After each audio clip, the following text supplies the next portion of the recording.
Welcome back to the Sports Wrap. Joined now by Jason Taravella, my co-host on the Mark and Jason Show, 103.7 WEEI, Sundays, 9 a.m. to 11 a.m. Jay, looking good for TV. Absolutely. Okay, so a lot going on with the Patriots. Free agency, we are immersed in it. Malcolm Butler, interesting situation. Dante Hightower, a lot of things in the air.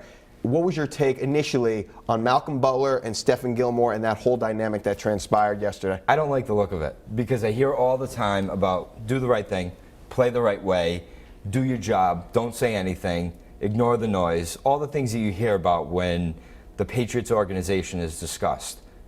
And then they go and do that to Butler, which is basically a slap in the face to the player who has done nothing but be a top 10 cornerback over the past 2 years, be wildly underpaid, regardless of that's what his contract is, that's what everybody says. That wildly underpaid as a player. What if the report, though, is true that the Patriots haven't approached him since last season? Why would they not approach him and at least see where he's at? That makes it worse for me. That makes it worse for me because why wouldn't you try to do that? If it's been a year since they've talked and the reports have come out that the agent was asking for the moon, which the agent came out this morning and said that wasn't true at all. I happen to believe the agent because this happens all the time with the spin of the guys asking for the moon and this is why we can't sign him and this is why we can't keep the player.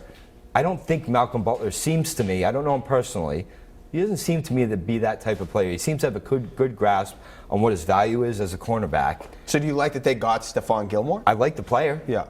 I've always felt like dance with the devil you know. We know what Malcolm Butler does in here in the system. We know he works here. We know he's a great cornerback. Antonio Brown last year called him having some of the best hands as a cornerback that he's faced all year. So why are you going to go with an unknown in Gilmore, who is a good cornerback, but Pro Bowl cornerback, but didn't have a great season last year. He had a great second half of the year. There's a lot of unknowns with giving that much money to a player like that hasn't been in your system like Butler has. It was so out of character for them to hand out that kind of money right at the start of free agency for a big-name player, essentially. I mean, I know he's not the all-pro, but he's a big-name guy for the cornerbacks that were out there. And they haven't approached Malcolm Butler because what I thought was that Butler, okay, he was probably offered akin to what Gilmore got and turned it down. So the Patriots, they didn't want to be left out in the cold, so they bring in Stephon Gilmore. You think that's your backup plan. Right, but that's not apparently what happened. Right. So I have no idea what's going on. And now we're hearing all this stuff about Jimmy Garoppolo and how, well, I guess I shouldn't say we're hearing all this stuff, but there's Instagram posts, phantom posts. The Cleveland Browns are moving, heaven and earth to try to get draft picks. Yet there's a prominent reporter at ESPN, Adam Schefter, who is standing pat that they're not trading Jimmy Garoppolo. Are they trading Jimmy Garoppolo? I have no idea because you hear from him that it's 4 first-round picks, and they're still not moving him, which I find ridiculous. I think that was hyperbole. I don't think that was the offer. That's nuts. There's no way that was if you get 4 first-round picks for Garoppolo, see you later. I love the kid as a quarterback, but to me, I don't know what's more valuable than having the next guy in line. I know there's a timeline that doesn't work out between Tom Brady and Garoppolo being there at the same time, but if you know that guy. We all say, there's only 6 quarters of football that we've seen him play. Who knows about Garoppolo more than Belichick and his coaching staff?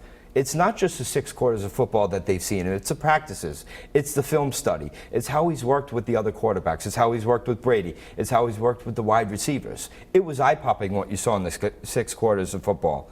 But that's not just what they're going on and evaluating him as a player. And what's more valuable than having the next guy in line? I know what it means.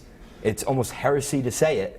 But there's going to be a time, Brady is 40. Yeah. He's going to be 40 going into next year. There's going to be a time when you're going to have to make a decision on that player.